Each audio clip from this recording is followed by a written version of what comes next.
پاکستان نے اجازت نہ ملنے کے باوجود 5 نومبر کو کراچی میں جلسے کا اعلان کر دیا ہے۔ ڈاکٹر فاروق ستار بولے کہ مردم شماری میں سندھ کے ساتھ زیادتی کی گئی، اب جلسے کی اجازت نہ دے کر ایک اور ظلم کیا جا رہا ہے۔ انہوں نے 22 اگست کے بعد کسی بھی منی لانڈرنگ کے الزام کو مسترد کر دیا ہے۔ کراچی میں پریس کانفرنس کرتے ہوئے ڈاکٹر فاروق ستار نے کہا کہ مردم شماری میں سندھ کے ساتھ ناانصافیوں کے خلاف کراچی میں احتجاجی جلسے کی اجازت نہ دے کر ان کے ساتھ ایک اور ظلم کیا جا رہا ہے۔ 5 نومبر کو گرینڈ ڈیموکریٹک الائنس کے مزار قائد پر جلسے کی وجہ سے MQM پاکستان نے شاہراہ قائدین پر جلسے کا فیصلہ کیا، لیکن یہاں بھی جلسہ کرنے کی اجازت نہیں دی گئی۔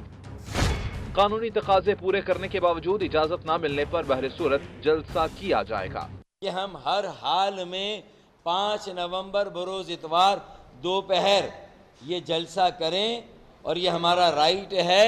ہم نے 15 روز پہلے کہا تھا، ہمیں اسی وقت بلا کر ہم سے نیگوسیشن کر کے ہمیں جلسے کی اجازت کہیں نہ کہیں مل جانی چاہیے تھی، یہ نہیں ہوا ہے۔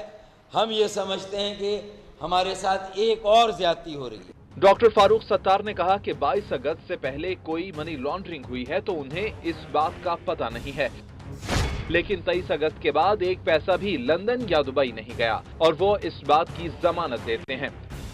انہوں نے کہا کہ خواجہ سہیل منصور، احمد علی اور ارشد وہرا بھی منی لانڈرنگ میں ملوث نہیں۔ 22 اگست سے پہلے